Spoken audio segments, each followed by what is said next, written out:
In this lesson, we'll begin to add both shadows and highlights to one of our character concepts. Okay, so in the previous lesson, we finished laying a foundation here of flat colors on this character. So I tell you what, we also made a copy of one layer that had just brown on it. You can see that layer right here, and we're going to actually rename that layer right now and call it shadows. And what we're going to do is build our shadows based on this layer. Now, obviously we don't need a brown layer for shadows, so I'm going to come in now at this point. Let's just go ahead and do a Control U to access our hue saturation, and let's colorize this layer. I'm going to go ahead and give this sort of a light blue color. Let's go ahead and lighten that up quite a bit here. This is going to be our initial layer of shadows. Now, what we're going to do is give our character sort of a cel-shaded look, which means that there are certain areas of color. We're not going to use any gradations in this example, so let's just go ahead and hit OK on this. Let's just saturate it just a little bit more. Okay, there we go. And let's go ahead and set the blend mode for this layer to multiply. And we'll turn our color layer back on. And alright, you can see here that the entire character has been shrouded in shadow. Now, at this point, we need to really determine where our light source is coming from, because that's going to actually tell us where there's going to be shadows and where there are not going to be shadows. So, for example, if we had our light source up here in the top right of our character, we might see a little bit more of her face illuminated, because maybe that light is reaching around underneath where this hair overlaps her face.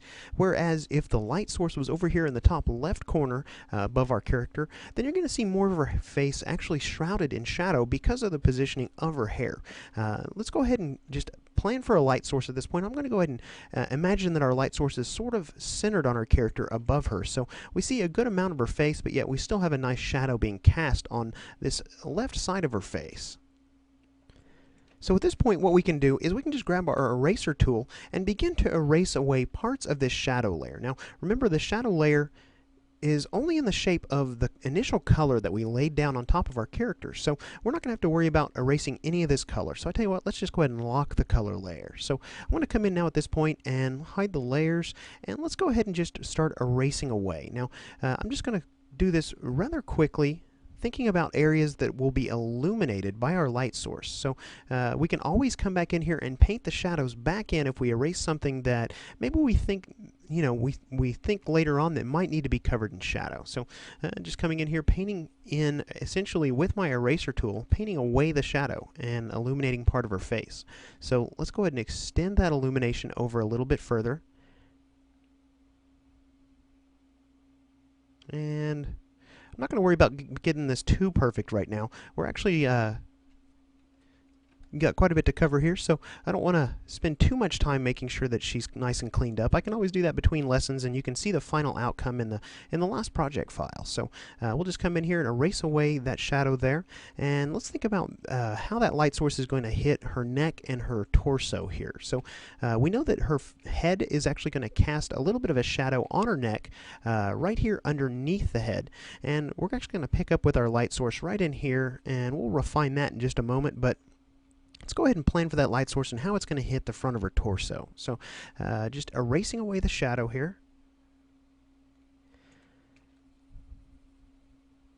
And it's actually going to illuminate these sleeves as well. So I'm going to come in here and erase away some of that shadow on top of these sleeves. Now, I'm not going to erase away too much of that because, the hair is actually going to maybe prevent the light source in some areas from illuminating too far back on the sleeve. So we'll just kind of come in here and just kind of roughly plan for this light source. Now, this back shoulder here is probably going to be hidden a little bit more in shadow. So I'm going to be real careful about how I erase away the shadow here. We can always paint that back in if we're not happy with that, but let's go ahead and just erase away the shadow on this other sleeve. Alright, so coming in here, erasing away the shadow, sort of working my way down her torso here.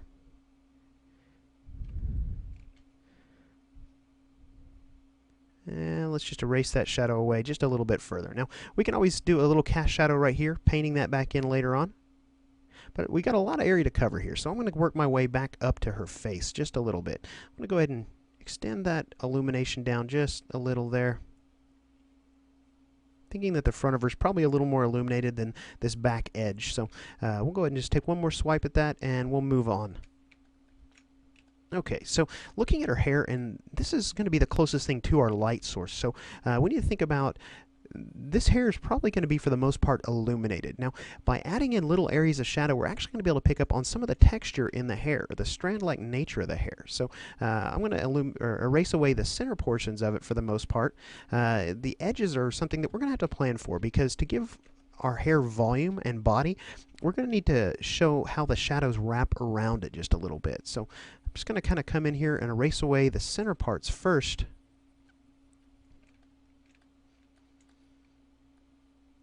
Thinking about how this shadow is going to wrap around the hair.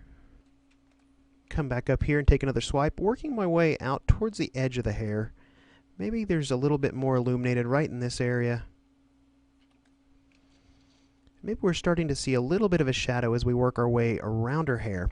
And there's going to be a little bit more of a shadow on this edge, because this is opposite from our light source. So I'm going to kind of curve around here. We can always refine this later on. Let's come in here and add a little bit more of a light source right in here. I tell you what, before I do that, I'm going to go ahead and load my brush up, and we're going to add sort of another element to this. So I'm going to go ahead and hide my color layer, grab my brush tool, and use my Alt modifier key to sample that blue. So in doing that, what I can do here is bring my color layer back, and now I can both erase away and paint in shadows. So if I erase away something that maybe I ended up wanting, I can go ahead and just paint that back in, switch to my eraser tool, come back in here and erase shadows away. So we can do both now. So right now, working my way down her hair, kind of exploring how the light source is going to hit this area right here. And I think that we're probably going to see a little bit of the light source starting to creep its way onto this strand of hair here, and maybe even here. And at some point these are going to connect, so we'll just kind of keep erasing away this shadow layer.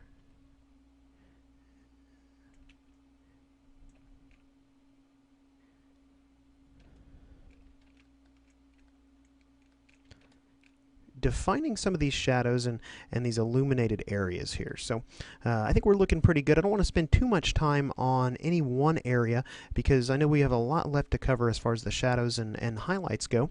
So we'll go ahead and move on here, and let's go ahead and just touch on down here just a little bit. We'll go ahead and erase away some here, erase away some there, maybe even some right in here.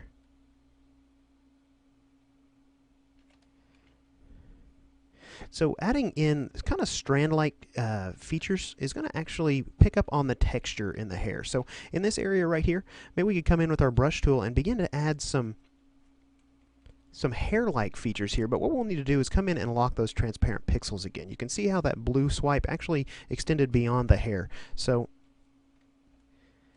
but actually, by locking these transparent pixels, we're not going to be able to paint anywhere except for within these shadow areas. So I want to just go ahead and unlock those again. Let's be really careful in painting in these strokes right here. So we'll just go ahead and just paint in some hair-like tips here, wispy little portions that maybe the highlight or the light source isn't illuminating there. So feel free to do that however you want to.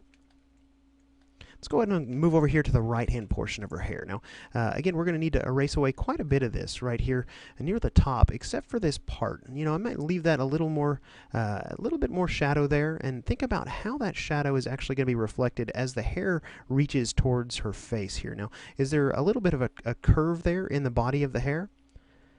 And how is that shadow actually going to react around this ear? Now, looking at this ear, I'm going to go ahead and switch back to my brush tool and bring that shadow right back in, right in this area. This might be a good place to come in and pull in some more of those wispy areas. Maybe we do some stuff like this around her ear.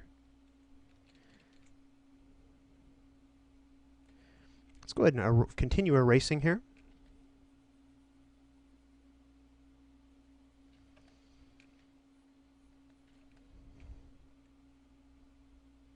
So really what we're doing is just blocking in areas of shadow. So you can really see how our character is starting to pop out just a little bit because we've defined some of these areas of shadow. So up until this point, we've been basically adding blue as our shadows. And, maybe that's not quite the right color of shadow for our character. I may come in and finish erasing away and touching up the shadow after this lesson's over. And you can see the final result in the end project file for this course. But, maybe we want to add even another level of shadows. Right now we're really only thinking in terms of value. So let's go ahead and hide our color layer again. We've got our blue sampled. Let's come in here and pick a little darker shade of this blue. We're going to come down and decrease the value and increase the saturation just a little bit. You can see the preview here of what that's doing. And now we can come in and paint in some even darker areas of shadow here. So on my shadow layer, I'm going to go ahead and do that right in this area. Really enshrouding this area underneath her hair in shadow here.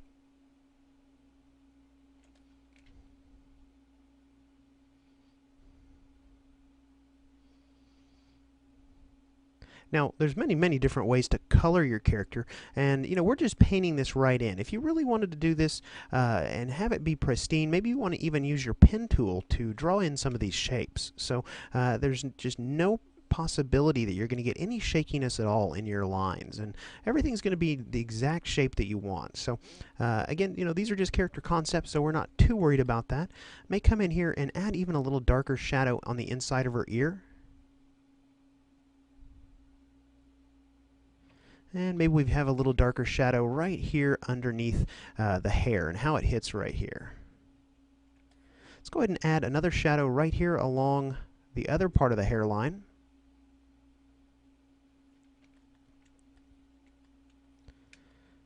And I may come in and even add some other areas of darker shadow. Maybe we have some on her dress here. Still painting at 100%. Really just only thinking about value right now.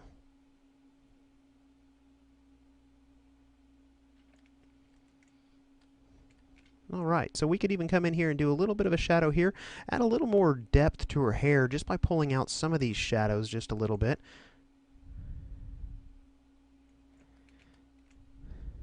And let's go ahead and just sample this lighter blue. And there's an area here we talked about adding maybe a shadow or some eyeshadow, and it was right here around the eye socket. So I'm going to go ahead and call that out a little bit with a shadow right now. Maybe that's going to be sunken in just a little bit.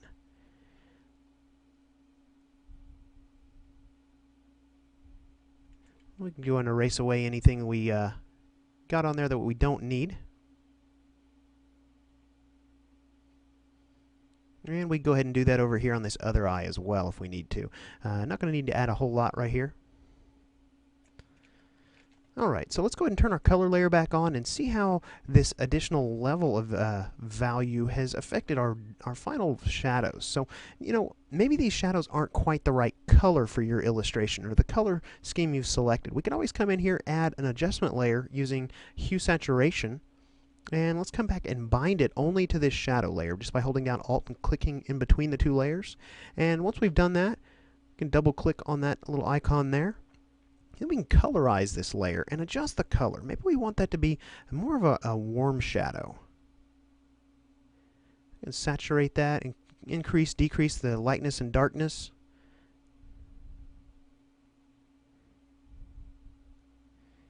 Really make it fit the character that you're working on. And I think that might just be a little bit too red. Bump that a little more towards the yellow. And you can fine tune this however you want to. Maybe you want it to be more of a purple shadow. Desaturate that a little bit. Alright. So we've added shadows. Let's go ahead and make another new layer here above our adjustment layer. And let's go ahead and make this for highlights. Now, I'm going to apply highlights very sparingly just to some key areas here, namely the lips. I think that by applying these highlights using a 30% opacity is going to give us a nice build-up effect here. So I'm just going to come in and add sort of some of that reflective quality to her lips here.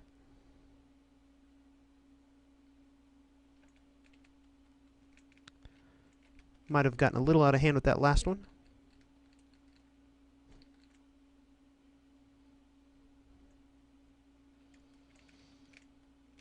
Making those really pop out. So I tell you what, I will work on this a little bit more and finish refining this up, and I will also add color to the other 4 characters. So in the final file for this course, you'll have an opportunity to see this color technique applied to all 5 characters. So in this lesson, we have learned a technique to apply quick cell shading to our character concepts.